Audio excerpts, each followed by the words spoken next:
बहुत समय पहले की बात है। एक विशाल और समृद्ध राज्य में राजा जयसिंह का शासन था। राजा जयसिंह अपनी न्यायप्रियता और उदारता के लिए प्रसिद्ध थे। उनके राज्य में हर कोई खुश और संपन्न था, लेकिन राजा के मन में एक ही दुख था। उन्हें अभी तक सही जीवन संगिनी नहीं मिली थी। एक दिन राजा जयसिंह शिकार पर निकले। शिकार करते करते वे जंगल के गहरे हिस्से में पहुंच गए और भटक गए। जंगल में भटकते हुए उनकी नजर एक छोटे से गांव पर पड़ी।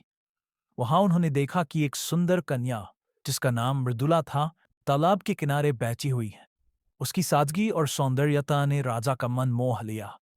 राजा ने पास जाकर उससे बात करने का निश्चय किया। उन्होंने देखा कि मृदुला अपनी बुजुर्ग मां के साथ रहती थी और बहुत ही साधारण जीवन व्यतीत करती थी।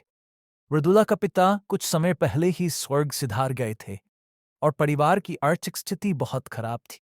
लेकिन मृदुला ने कभी भी अपने हालात को अपने ऊपर हावी नहीं होने दिया था।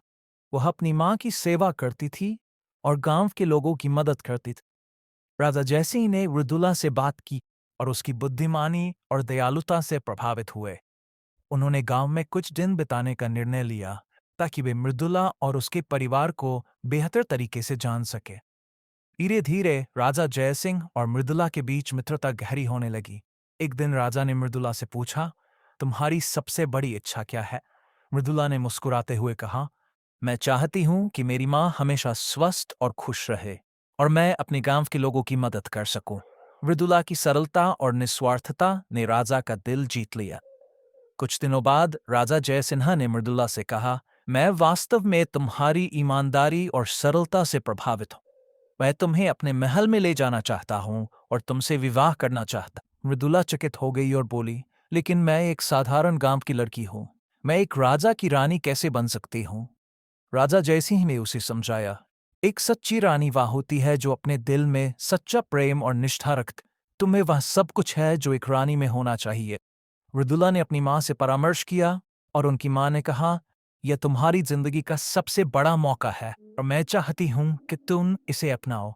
मृदुला ने राजा के प्रस्ताव को स्वीकार कर लिया। राजा जयसिंह ने पूरे राज्य में मृदुला से अपने विवाह की घोषणा की। यह खबर सुनकर राज्य की प्रजा में खुशी की लहर दौड़ गई। विवाह बड़े धूमधाम से संपन्न हुआ और मृदुला अब रानी मृदुला बन गईं। रानी मृदुला ने महल में आकर अपनी नई जिम्मेदारियों को बड़ी सजीवता से निभाया। उन्होंने राज्य की प्रजा के कल्याण के लिए कई काम किए। उन्होंने शिक्षा, स्वास्थ्य और महिलाओं की स्थिति सुधारने के लिए कई योजनाएं बनाई। रानी मृदुला की सादगी और दयालुता ने पूरे राज्य का दिल जीत लिया। एक बार राज्य में सूखा पड़ गया और फसलें बर्बाद हो गईं। प्रजा के लिए यह बहुत कठिन समय था। रानी मृदुला ने इस संकट का सामना करने के लिए अपने गहने और अन्य कीमती वस्तुएं कर दिए और राजा जयसिंह के साथ मिलकर राहत कार्यों में जुट गई। उनकी त्याग और समर्पण की भावना देखकर प्रजा उनके प्रति और भी अधिक श्रद्धा और प्रेम से भर गई। समय बीतता गया और राजा जयसिंह और रानी मृदुला का प्रेम और होता गया।